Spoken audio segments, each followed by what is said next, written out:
हमारे हर व्यवस्था इतनी इतनी एक्यूरेट बनाई गई है हिंदू धर्म में कि अगर हम लोग करना चाहें तो डरना तो किसी चीज से नहीं है, डरना कोई सॉल्यूशन नहीं होता है। देखिए, नव संवत्सर में मान लीजिए कोई प्लेनेट नेगेटिव आ जाए, और आएंगे, ऐसा नहीं हो सकता है, तो पहले 8 अप्रैल तक 9 दुर्गे, फिर 12 अप्रैल से हनुमान जयंती, तो केवल 4 दिन आपके निकलेंगे। अब आप देखिए, मंगल, मंगल कहाँ आ गए? मंगल अगर मैं काल पुरुष कुंडली में देखूंगी तो थर्ड हाउस में आ गए। ये देखिए, एक चीज दिखाती हूँ। अगर काल पुरुष कुंडली में भी देखेंगे आप तो 12वीं राशि में ये आ गए। अब मंगल कहाँ आ गए? थर्ड हाउस में। किससे कनेक्शन बना रहे हैं? क्या बोलते हैं, 6 हाउस से। और मंगल शनि का योग है, और लगन को 11वीं दृष्टि से देख रहे हैं, है ना। और मंगल शनि, तो इसका मतलब क्या है? अगर आपको काल पुरुष कुंडली हमेशा हर चीज में लगानी है, हर घर से उसका 11वां घर गेन होता है। तो अगर आपको इसमें भी लैंड प्रॉपर्टी में इन्वेस्ट करना है, गेन चाहिए, प्रॉस्पेरिटी चाहिए, तो सिंपल है। मैंने आपको बोला कि सुंदरकांड का पाठ करिए सुबह उठ के। और सुंदरकांड के पाठ करते समय एक पान के पत्ते पर आप जो है ना गुड़ चने का भोग रखिए, एक तेल का दीपक जलाइए, घी का दीपक जलाइए, और एक तो मतलब सुंदरकांड का पाठ करिए, और ओम हनुमते रुद्रात्मकाय ओम फट स्वा, इसकी आप 1 माला या 2 माला या 3 माला जाप करिए, और इसी मंत्रों से हवन करिए, है ना। हवन करते समय की हवन सामग्री आपको वही लेनी है, लेकिन उसमें जैसे थोड़ा सा गुड़ मिलाना, पीली सरसों मिलाना, फ्रेश फ्लावर, जो पीले फूल और लाल फूल की पत्तियां सुखा लीजिए, प्लेट में रख दीजिए वो, और उसके बाद उसमें मिला के उससे आप हवन करिए। हम कुछ नहीं कर सकते हैं, 4 बार 5 बार 7 बार हनुमान चालीसा पढ़िए, और हनुमान चालीसा की चौपाइयों से हवन करिए। थोड़ा सा अपने शरीर को कष्ट देना पड़ेगा। तो मंगल क्या करेंगे? मंगल आपके थर्ड हाउस, थर्ड हाउस क्या होता है? क्रिएटिविटी। थर्ड हाउस में प्लेनेट बैठ के किसको देखता है? 11th हाउस को। और 11वीं दृष्टि से किसको देख रहा है? लगन को देख रहा है। लगन मंगल, सबकी हॉरोस्कोप में मंगल उसकी पर्सनैलिटी के लिए, उसकी हेल्थ के लिए। सूर्य इंपॉर्टेंट है, लेकिन सूर्य से भी ज्यादा मंगल इंपॉर्टेंट है। तो उसके बाद आप वो शुरू कर दीजिए।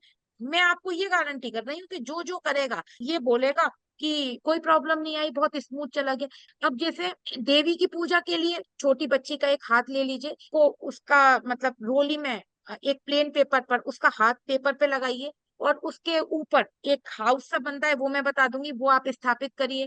दुर्गा बीसा यंत्र है। कुछ नहीं कर सकते हैं तो एक पेपर पर जो है ना उसको रेड पेन से वो बनाकर वो स्थापित करिए। दुर्गा सप्तशती का पाठ कर सकते हैं, एक तेल का एक घी का दीपक जलाकर वो करिए।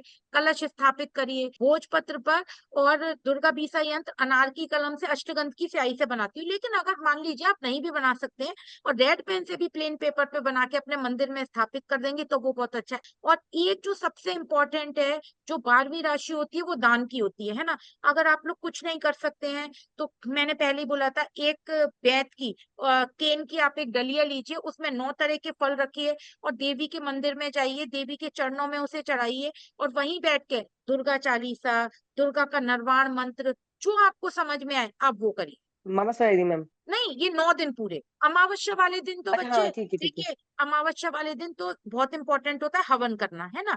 एक हवन करना, दूसरा अगर मान लीजिए आप हवन नहीं भी कर रहे हैं तो दान करना। अमावस्या वाले दिन दूध चावल चीनी का डोनेशन करना, किसी पंडित को खाना बना के भेजना, या पंडित को बुला के खाना खिलाना। तो जैसे आप अष्टमी वाले दिन मैंने बोला हलवा चने बनवाइए ½ किलो का, मतलब जो टोटल उसका वजन हो सूजी का हलवा ½ किलो, क्योंकि 8th हाउस किसका होता है? मैंने क्या बोला था, काल पुरुष कुंडली में केतु का होता है, केतु उसके कारक होते हैं और मंगल उसके लॉर्ड होते हैं। तो मंगल केतु के लिए क्या बनता है? हलवा चने, है ना, सूजी का हलवा चने। तो अष्टमी वाले दिन, अष्टमी है ना, 8th हाउस है तो अष्टमी वाले दिन हलवा बनाइए और चने बनाइए, और उसका भोग लगा के वहां पे जितना भी है थोड़ा थोड़ा सा सबको बांट आइए, तो आप देखिए बहुत अच्छे रिजल्ट मिलेंगे। और ये जितने प्लेनेट है मैंने आपको बताया कि इसमें फल, अब जैसे राहु है तो राहु क्या होता है? नारियल होता है। तो ये आपको खुद थोड़ा सा दिमाग लगाइए कि हवन में लास्ट वाले दिन एक नारियल की आहुति दीजिए, है ना। और देवी माँ के चरणों में नारियल चढ़ाया जाता है। आप चाहें तो डेली एक नारियल ले जाइए, उस पे 11 रुपए 21 रुपए 100 रुपए रख के देवी के चरणों में चढ़ाइए, राहु के लिए, है ना, क्योंकि राहु 8th हाउस में है। मरकरी भी वीनस मून के लिए जो सिट्रस फल होते हैं, अनार हो गया, संतरा हो गया, पाइन हो गया, है ना, अंगूर हो गए, वो सारे मरकरी हैं, अमरूद हैं, तो जो भी आप फल ले जा सकते हैं वो फल ले जाइए, हलवे का भोग लगाइए, है ना। एक चीज मैंने बहुत इंपॉर्टेंट बताई थी, अब हम तो 30 तारीख से ही देखेंगे तो उसमें सूर्य का बहुत रोल आ रहा है। तो सूर्य के लिए फिर हलवे का भोग है ना। और सूर्य के लिए जैसे जो दीपक बनाए, तो दीपक के नीचे थोड़ा सा गेहूं, आप एक प्लेट में 1.25 किलो गेहूं, उसके ऊपर गुड़ रख के तांबे की प्लेट में उसे डोनेट कर दीजिए। जो आप कलश स्थापित करें वो तांबे का कलश स्थापित कर सकती हैं। सूर्य के लिए तो आप केवल दीपक भी जला देंगी ना, तो अग्नि सूर्य है, तो भी आपके सूर्य को आप बहुत अच्छा कर लेंगी। और एक चीज हम्म। मैं आप लोगों को फिर बोलना चाहूंगी, पॉजिटिव रिजल्ट को आप प्लीज पैसे से मत जोड़िए, है ना, कि केवल पैसा आ जाएगा वो हो जाए, मतलब खुशी, सुख, शांति। मैं एक बात बोलती हूँ कि जैसे मान लीजिए ये सारे प्लेनेट है और मैं पूजा करती हूँ, या जो मेरे साथ वाले लोग हैं वो पूजा करते हैं, उनके घर में सब कुछ ठीक रहे, तो ये मेरे को बहुत बड़ी ब्लेसिंग्स मानती हूँ मैम मैं।